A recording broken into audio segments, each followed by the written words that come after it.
Somewhere under every login screen you have ever used, there is a quiet system running whose entire job is to decide whether you are one person or several. Running more than one account is completely ordinary. A business owner manages a page and a personal profile. An agency runs a client shop next to its own. A developer keeps a test account beside production. A reseller manages storefronts for a dozen different clients from the same desk. But the platform on the other end does not start from that assumption. It starts from the assumption that two accounts sharing the same signals are probably one person trying to get around a limit. And it built an entire detection layer to prove it one way or the other. This is how that layer actually works. The real signals it reads, not the folklore version you hear secondhand from a forum post. The default assumption. Before any of the technical detail, it helps to understand the posture the system starts from. A brand new account is not treated as innocent until proven guilty. It is treated as unknown, and unknown gets caution by default. Two accounts that turn out to share a device, a network, or a payment method are assumed linked, and the platform's job becomes proving whether that link is a normal household or business, or something built specifically to dodge a rule, a ban, or a rate limit. Everything below is a piece of evidence feeding that one decision, and platforms run this scoring constantly in the background, not just at sign-up. The device fingerprint. The first real layer is the device itself. Your browser and phone leak dozens of small details that, combined, get close to unique. How your graphics card renders a hidden canvas element, which fonts are installed and in what order they load, your screen resolution and color depth, how many processor cores you report and how much memory the browser can see, your time zone, language, and locale settings. None of these alone identifies anyone. Plenty of people share the same screen size or the same font list. Put 20 or 30 of them together though, and you get a fingerprint that is different from almost everyone else online. One that survives a fresh browser install, a cleared cache, and even a factory reset if the underlying hardware stays the same. Then there is what the browser gives away about how it is actually being driven. Automated tools leave small tails in the code. A flag that marks the browser as controlled by a script rather than a human hand on the mouse. A plugin list that looks too clean to be a real person's daily driver, or one that is oddly identical across supposedly unrelated accounts. A user agent string that claims to be one browser and version, while the actual rendering behavior matches a completely different one. Platforms watch for the mismatch between what a browser claims to be and what it actually does, because a normal person's setup is internally consistent, and the hastily stitched together automation setup usually is not, even when someone tries to patch the obvious flags. The network layer. Under the device sits the network, and every connection carries an IP address with its own history attached. Which provider owns it? Whether it belongs to a known data center, a home internet connection, or a mobile carrier's cell network. Whether that specific address has shown up attached to abuse before, on this platform or elsewhere, since a lot of reputation data gets shared across services. A residential or mobile IP behind a real ISP reads as an ordinary person's home connection.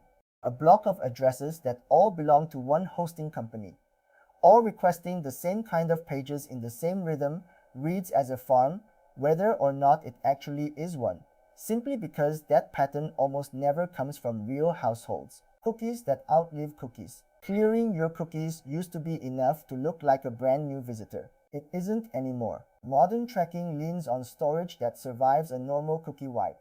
Local storage, IndexedDB, cached files carrying unique tags baked into them, sometimes several of these stitched together on purpose, so that even killing most of them leaves one surviving fragment that ties a supposedly new session back to the exact browser that visited last week, under a different account name. The way you move, even when the fingerprint and the network both look clean, behavior gives people away. Real humans move a mouse in slightly uneven curves, drifting off the direct path to a button. They pause before deciding, sometimes for a second, sometimes longer. They scroll partway down a page and stop for no obvious reason, then scroll back up. They type with a rhythm that varies from session to session and even sentence to sentence. A script clicking through a sign-up flow tends to be too fast, too straight, too identical from one run to the next, because efficient code has no reason to hesitate. Platforms quietly log this timing and compare it across accounts, and one that behaves like a metronome stands out even when everything else about it, the device, the IP, the profile details, looks completely fine on paper. The account graph. Accounts do not exist in isolation. They exist inside a graph of relationships, and that graph is one of the strongest signals of all, because it doesn't rely on the device or the network at all. A shared payment card used to fund two supposedly unrelated accounts. A shared recovery phone number sitting quietly in the account settings. A shared recovery email address. An address book or contact list that overlaps heavily with another account's contacts. A referral chain that loops back to the same person over and over. Any single one of these can quietly link two accounts together in the platform's own internal records, even when the device fingerprint and the network route look completely separate from each other on the surface. Timing correlation. One particular pattern gets flagged constantly. Two accounts logging in from the same IP within seconds of each other, or the same device fingerprint switching between two different logins back to back within a single browsing session. A real household might occasionally trigger a rough version of this by accident. A shared laptop, a shared home Wi-Fi. But it happens rarely enough in genuine use that platforms treat tight, repeated timing correlation across accounts as one of the clearest signs of coordinated control rather than coincidence, especially when it repeats daily on a schedule. Signals that cross apps. A lot of people underestimate how much gets shared between products owned by the same parent company, or even between unrelated sites that both happen to embed the same analytics or advertising code. A tracking pixel or a software kit dropped into a checkout page can see the same device across completely different, unrelated sites. A family of apps under one parent company routinely pulls its fraud signals internally, so an account flagged for suspicious behavior on one product can quietly raise the risk score of a related account on an entirely different product, sometimes without either account ever directly interacting. Geography that doesn't add up. Another quiet check runs on consistency between the signals themselves rather than any one of them in isolation. Does the time zone the browser reports match the country the IP address geolocates to? Does the language and keyboard layout match the region the SIM card or billing address claims? A single mismatch happens to real travelers all the time and rarely means much on its own. But an account that reports a Singapore time zones while its IP resolves to a data center on another continent, or a browser locale that never once matches the network's country over weeks of logins, is stacking up exactly the kind of inconsistency a coordinated setup produces, and the genuine local user almost never does. The active probe. Everything so far is passive, signals collected quietly in the background without the account ever knowing it's being watched. Platforms also run active tests, a captcha that a real person solves without much thought, but that filters out a large share of scripted traffic outright. A step-up verification, a text code, an email confirmation, a request to re-enter a password, dropped in specifically when the risk score is already elevated, less to stop the action in the moment and more to see how the account responds. An account that fails these small tests or resolves them in a way that itself looks automated adds another data point to the same growing score. The composite score. Almost none of this works as a single hard rule that trips a switch. One signal alone rarely bans anyone outright.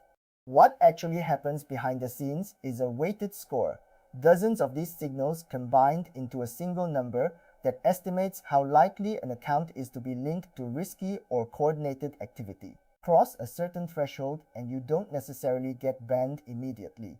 You get throttled, shadow limited so your posts and messages quietly reach fewer people, or pushed into a manual review queue for a human to look at later. The system is built to be probabilistic on purpose, because a single rigid rule is easy to test around, and a blended score built from a dozen weak signals is much harder to reverse engineer from the outside looking in. What real separation requires. Building a genuinely separate footprint means treating every layer above as its own problem. Not one problem with one universal fix. An antidetect browser gives each account its own consistent device fingerprint, instead of one browser profile quietly serving 5 different logins. A dedicated proxy, matched to the right type, residential or mobile, depending on what the platform expects from ordinary users, gives each account its own believable network story instead of one office connection touching everything at once. And separating the business layer, no shared card, no shared recovery contact, unless the accounts are legitimately linked as parts of one real declared business, closes the account graph problem that no browser setting or proxy port can ever fix by itself. The honest limit, none of this makes an account undetectable forever, and anyone telling you otherwise online is selling you something. What a properly separated stack actually does is remove the obvious cheap tells, the shared IP, the shared fingerprint, the synchronized logins, so that what's left looks like what it should already be. A different real person using their own device on their own connection, behaving at their own pace. The goal is operating cleanly inside a system that was built specifically to catch coordination, not outrunning it forever. I run these farms myself. Real Singapore mobile proxies, real antidetect browser profiles, real cloud phones with actual handsets behind them, because I wanted a stack that would hold up against everything above, not just look good in a screenshot or a sales page. Multi-account ops. Come has the full written breakdown of each layer, tested proxy and cloud phone picks, and honest reviews of the antidetect tools people actually use day to day. No affiliate guesswork, just what I personally run on real accounts every day, updated as the detection side of this keeps changing. If you're serious about doing this cleanly instead of just quickly, that's the place to start. Subscribe for more honest, tested multi-account ops. Next time, the warm-up playbook. How a brand new account earns enough trust over its first days and weeks that none of this detection layer ever has a reason to look twice.